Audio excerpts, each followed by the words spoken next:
Sono molto lieto di essere a Roma. Sapete che per noi francesi la città di Roma e insomma tutta l'Italia presenta dei caratteri quasi miracolosi. E non parlo neanche della bellezza del paesaggio di Roma, del sole romano e del vento romano, perché oggi abbiamo il vento, no? Era una cosa inesperata. Allora, per me sono molto lieto di essere qui a Roma per questa intervista.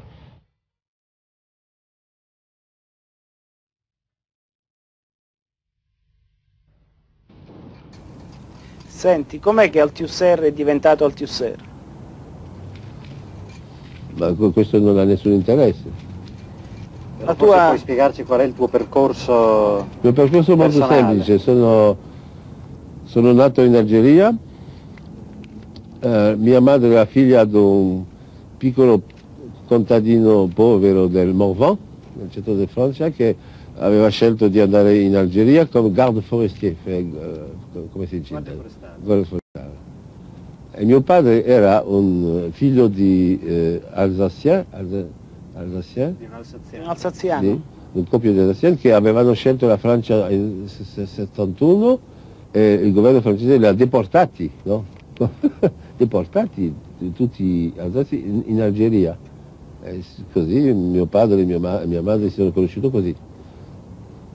Ho vissuto fin 1930 in Algeria, dopo 6 anni in Marseille, dopo 3 anni in Francia, in Lyon, e dopo ho fatto il soldato un anno, dopo sono stato prigioniero mandato in Germania, dove sono rimasto 5 anni, sono tornato, ho passato l'aggregazione di filosofia in 48 e sono rimasto alla scuola normale superiore come professore da questo tempo. Senti, il tuo percorso intellettuale, culturale? Il percorso intellettuale ha passato tra due uomini, uno che si chiama Jean Guitton, che è molto colto, è stato l'amico di Papa Giovanni XXIII.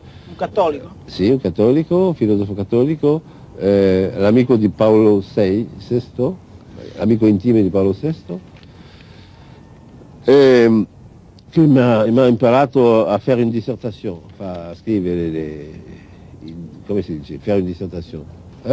Scrivere un saggio, scrivere una tesi. Una tesi? No, una dissertazione. Una tesi? Scrivere, pas une thèse, no, una copia. Un tema, sì. Sì, un tema di scuola. Sì. E l'altro che era un professore di storia che si chiamava Joseph Urs, che era un uomo stupendo perché quando l'ascoltavo negli anni 34, 33, 4, 5, no, più tardi diciamo, no, 36, 36, 37, 39, ci spiegava ciò che è avvenuto. La guerra, la sconfitta, il miracolo della sconfitta per Pétain. Ci ha spiegato che Pétain doveva venire al potere. Ha spiegato tutto ciò che si è passato.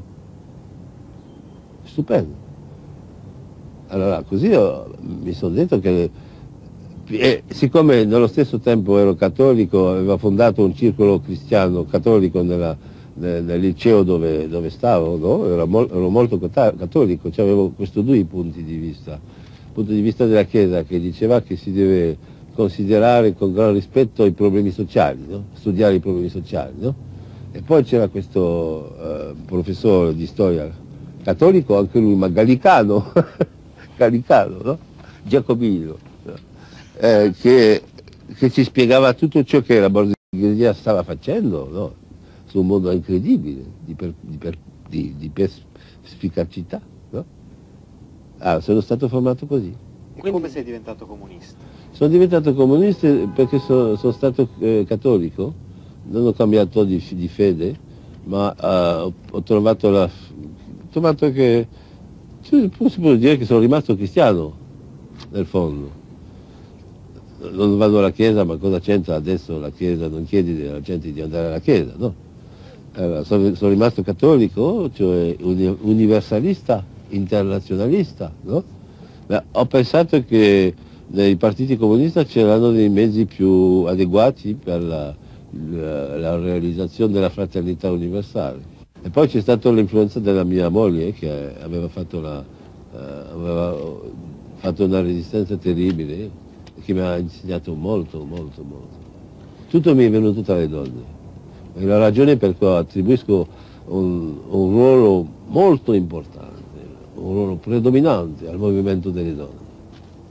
Le donne non sanno che capacità hanno, che possibilità hanno, che facoltà hanno di fare politica. Senti, e che ruolo pensi abbia la cultura cattolica oggi? Un ruolo gigantesco. A mio parere la rivoluzione sociale, diciamo, o se volete un cambio sociale profondo, dipende oggi dall'alleanza tra i cattolici, non dico la Chiesa, ma può essere anche la Chiesa, i cattolici del mondo, tutti i religiosi del mondo e i comunisti. Senti, a proposito di scienza e di umanismo, tu hai criticato il pensiero del giovane Marx, sostenendo che non si poteva fare una filosofia prima di aver stabilito le basi di una scienza. Ora tu ti sei posto il problema di andare avanti dopo il Marx del Capitale per la creazione di una filosofia marxista. A che punto è la filosofia marxista oggi? No, ti direi che la filosofia marxista non esiste e non può esistere. Una filosofia marxista non può esistere, e l'ho già accennato molto tempo fa, quando 2 mesi dopo la parution, come si dice, l'edizione francese di Livre Capital, no, ho fatto una breve introduzione all'edizione italiana, quando ho capito, dopo aver pubblicato questo libro, 2 mesi dopo, che era quasi tutto sbagliato, no? E che finalmente si doveva parlare di posizione marxista nella filosofia, ma non di una filosofia marxista. Adesso sono sicuro, no? Lo dico con sicurezza, con un'esperienza di 15 anni, che è impossibile che esista una filosofia marxista, è impossibile. Quindi anche il materialismo dialettico? Beh, la stessa roba, è ancora peggio, no?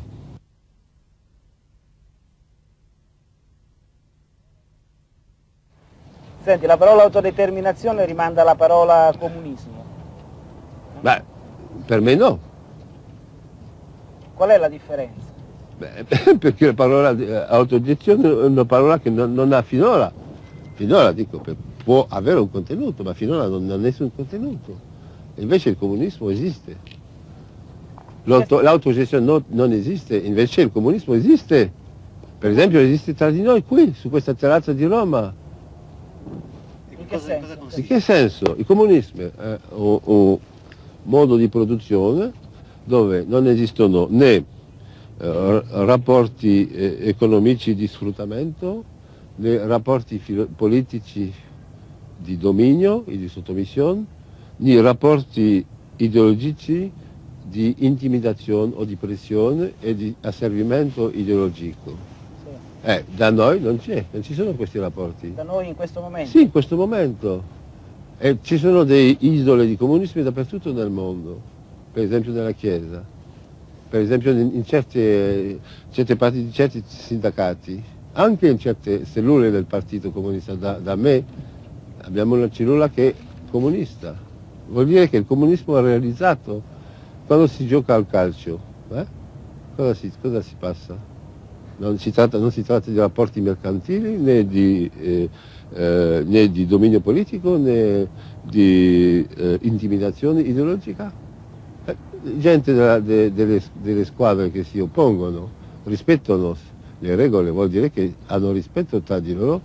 Il comunismo è il rispetto dell'uomo. Che differenza c'è tra il rispetto e l'amore? Una gran differenza, perché la Chiesa, come il Cristo aveva detto, tu devi amare il tuo prossimo, no, da un ordine, l'amore diventa un ordine che coinvolge l'altro. Tu devi amare il prossimo come se... il prossimo tuo come te stesso. Sì, come te stesso. È un ordine. Io non voglio nessun ordine. Salvo l'unico ordine che voglio dare, non è un ordine. Rispettare l'altro. Questa è la cosa tua. Allora, se tu dici tu devi amare gli altri, l'altro diventa coinvolto nel tuo amore, non può scappare, capisci? E se ne frega del tuo amore, cosa può fare? Se tu insisti, io ti devo amare perché lo Cristo e la Chiesa me lo chiedono, cosa fai? Tu vai via. E invece se hai il rispetto dell'altro, allora va bene, tu lo lasci fare ciò che vuole. Se lui ti voglio amare va bene, se non ti voglio amare va bene, se tu l'amo tu tenti di spiegare a quell'altro che tu l'ami, se non l'ami, tu fai ciò che vuoi. Senti, Lenin diceva che tra gli anarchici e i marxisti vi erano 9 decimi di identità e un solo decimo di differenza. Il fatto che i comunisti volevano la estinzione dello Stato e gli anarchici il suo abbattimento immediato, sei d'accordo? Sì, sono del tutto d'accordo. Io sono anarchista, sociale, non sono comunista, perché l'anarchismo sociale è al di là del comunismo. Senti, perché si è spezzata questa unione culturale fra l'anarchismo e il comunismo che pure esisteva alla fine del XIX secolo? Sì, è una storia molto drammatica, sai, sono i rapporti tra Marx e Bakunin, è una storia in cui la personalità di Marx, la personalità negativa di Marx ha giocato un ruolo prepotente, è una storia terribile, terribile. E questo, voglio dire che Marx ha trattato gli anarchisti di un modo impossibile, ingiusto. Allora questo ti dà un risentimento di massa, no? Che tu non puoi riassorbire così dal giorno all'altro. Sono delle cose che durano nella testa. Quando tu sei stato trattato male da un altro, tu devi essere il Cristo per perdonare. E tu puoi perdonare per te stesso, non puoi perdonare per gli altri, capisci? Quando tu fai violenza alla gente così, quando non hai il rispetto della gente così, come ha fatto Marx con Buchanan. Buchanan era un po' pazzo, ma cosa c'entra? I pazzi ne abbiamo un sacco. Anch'io sono pazzo.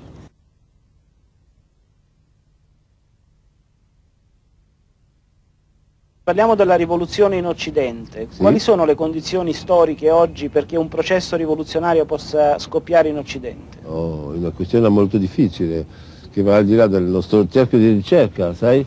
No, parliamo, è un'intervista per ipotesi questa, no? Sì, anche questo è molto difficile, capisci? Perché, vedi, la situazione è bloccata in Italia, è bloccata in Francia. A mio parere è più bloccata in Italia che in Francia. Anche questo è un parere, è un'ipotesi. Ma la rivoluzione, Lenin ha dato le condizioni generali, sono sempre vere quando quelli che sono in alto non possono più governare e quando quelli che sono in basso non possono più sopportare di essere governati così. È la condizione. E non è pas remplie, non è compiuta la condizione. Non esiste questa condizione ancora. Ma è giusto parlare... La gente che sono nell'alto non possono più governare, è vero. La gente che sono al basso, gli operai, i contadini, impiegati, eccetera, eccetera, intellettuali, non sono ancora in grado, di sopportare, capisci, il regime attuale. Lo sopportano ancora. Basta che venga un tempo dove non lo sopportano più e allora scoppia la rivoluzione. Quindi tu dici che la rivoluzione socialista può scoppiare solo grazie alla crisi del modo di produzione capitalistico? Il modo di produzione capitalistico è sempre in crisi, è la definizione che Marx ci ha dato del capitalismo, che è sempre in crisi. Vuol dire che la crisi per lui è normale, condizione normale. Senti, tu sostenevi che gli apparati ideologici di Stato fossero delle strutture molto importanti del dominio di una classe. Lo penso, no? Sempre. Ecco. Ora... dico di Stato, su questo problema, sai, tutti hanno adoperato questo termine apparato ideologico, no? Non sapevo che Gramsci usava del termine apparato egemonico. Sì. Va bene, la stessa parola, salvo che lo Stato sparisce. Io ci tengo a che lo Stato ci sia dentro, perché è la cosa più importante di tutto. Sono apparati ideologici di Stato. Anche se sono privati. Dipende naturalmente dalla definizione che tu dai dello Stato, capisci? Tu devi dare un'altra definizione dello Stato, non tenerci alla definizione classica che Marx ne ha dato, perché Marx nello Stato non capiva niente dello Stato. Marx. non ha capito niente. Sì, ha capito che era un strumento a disposizione della classe dominante, sì, questo è giusto, ma sul funzionamento dello Stato, diciamo sullo spazio dello Stato non ha capito niente. Per esempio anche Gramsci parlava, non so, dei giornali e diceva pubblici o privati che siano, sono comunque apparati di Stato, no? Apparati no, non ha mai parlato di Stato. Non di Stato, però apparati egemonici, sì, anche se privati, non necessariamente pubblici. Sì, giusto, l'ho detto anch'io. Ora gli apparati della riproduzione, no? Diciamo così, dei rapporti di produzione, voglio dire, non sono però soltanto i mezzi di comunicazione di massa, i partiti, i sindacati, la famiglia, anche le fabbriche per esempio riproducono, naturalmente, i rapporti sociali, con la gerarchia, giusto. La carriera. Non ne ho parlato, ma è giusto la tua obiezione, giusto? Quindi anche gli apparati della produzione sono apparati ideologici? Sì, giusto, questo non l'avevo capito. Tu vieni soprattutto ricordato per avere creato un nuovo termine, la surdeterminazione. Secondo te, ecco, è possibile spiegare questo concetto? Questo concetto mi è venuto da Freud, no? Ma l'ho usato in un campo teorico che non ha niente da vedere con Freud, no? Perché non ci sono attualmente, no? Non si può stabilire rapporti tra il pensiero di Freud e il pensiero di Marx, salvo dei rapporti di filosofia, di analogia filosofica, materialisti, eccetera, eccetera.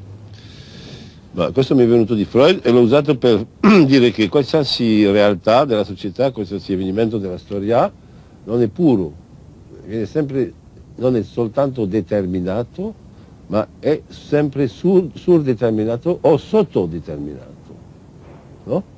Cioè vuol dire che non è semplice, ma che è plurale, che questo plurale è un plurale in più o in meno della determinazione che tu pensi di pensare, che tu credi di pensare, che tu credi di aver ottenuto nella tua ricerca. Ci puoi fare un esempio? Sì, per esempio, prendi il caso di Stalin, è un caso molto surdeterminato. La spiegazione che ha dato Khrushchev era, insomma, che Stalin era un pazzo, no? Era diventato pazzo. E così è una spiegazione determinata, ma è molto evidente che non è sufficiente, che non basta questa spiegazione per capire la personalità e il ruolo di Stalin. Ci vuole altre determinazioni, surdeterminazioni e sottodeterminazioni, perché quando tu credi di capire, di pigliare la determinazione, non sai dove sei nella realtà, in confronto alla realtà.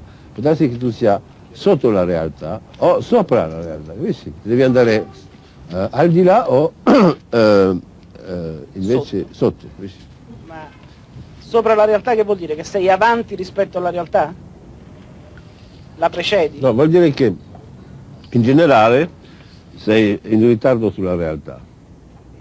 Ma può darsi che in certe occasioni, per esempio diciamo poeti o musici o filosofi utopisti, eccetera, sono in anticipo sulla realtà.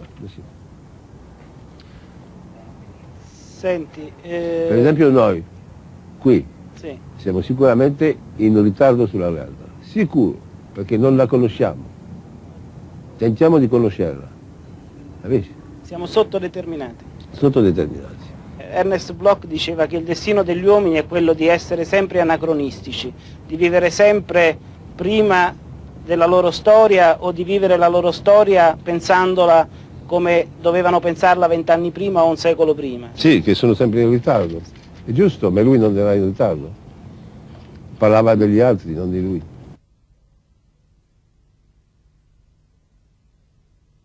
Il tuo metodo di lavoro e di studio, no?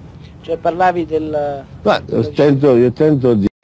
Io tento di fare ciò che mi sembra la cosa più importante di tutte le cose, direi la parola d'ordine numero 1, cambiare di pensiero, cambiare il modo di pensare e poi, in seguito, cambiare il modo di agire. Vuol dire cambiare il modo di organizzare, di mobilizzare, di far capire le cose, di far agire la gente, di organizzare l'azione sindacale, politica, eccetera, eccetera. Questo vuol dire anche cambiare il modo di fare politica. Che cos'è la politica? La politica, che cos'è la politica? Cioè, come la... E agire per la libertà e l'uguaglianza.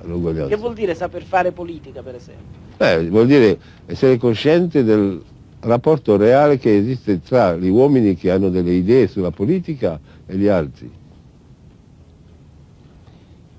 Non so, tu una volta hai usato una metafora, quella che dice per saper fare la politica bisogna saper suonare il piano. Sì, è una parola di Mao. Che vuol dire? Beh, l'ho spiegato nell'articolo che uscirà nell'unità, non bisogna che lo ripeta oggi. Senti, un'altra storia che tu hai raccontato era quella della quercia e dell'acqua. Ah sì, è una storia molto semplice, si passa in Russia, è una storia che mi hanno detto che Lenin raccontava questa storia, no? quando era in Svizzera. E la storia si passa in Russia. Scusa, ci puoi dire prima perché racconti questa storia? Cioè, perché Lenin raccontava questa storia? Ah sì, perché voleva far capire alla gente che bisognava pensare altrimenti. Sì. E la storia è questa, si passa in Russia, nella campagna, una campagna quasi deserta, c'è un piccolo paese e di notte alle 3 di mattina uno che si chiama Ivan viene svegliato, viene svegliato da colpi terribili alla porta della sua casa, no? Si alza e va, cosa trova? Cosa trova un giovane che si chiama Grigori che gli dice mi arriva una cosa terribile, orribile, dice, vieni con me. Il vecchio non vuole venire, finalmente ci va e va al prato del giovane dove c'era al centro del prato un magnifico albero, no? Uno quercio, no? Una quercia. E siccome c'era di notte non si vedeva benissimo, allora il giovane dice sai cosa mi hanno fatto? Hanno legato la mia quercia a un asino. Allora e dimostra, di fatto c'era un asino legato all'albero e il vecchio gli dice ma tu Grigori ma sei proprio pazzo? Basta cambiare il tuo pensiero? Basta pensare altrimenti? Basta pensare altrimenti. Non dire che hanno legato il mio quercio all'asino, ma dire hanno legato l'asino al mio quercio. No? Non so, io non ho più domande da farti, se... Andiamo alla spiaggia? Possiamo andare alla spiaggia? Sì.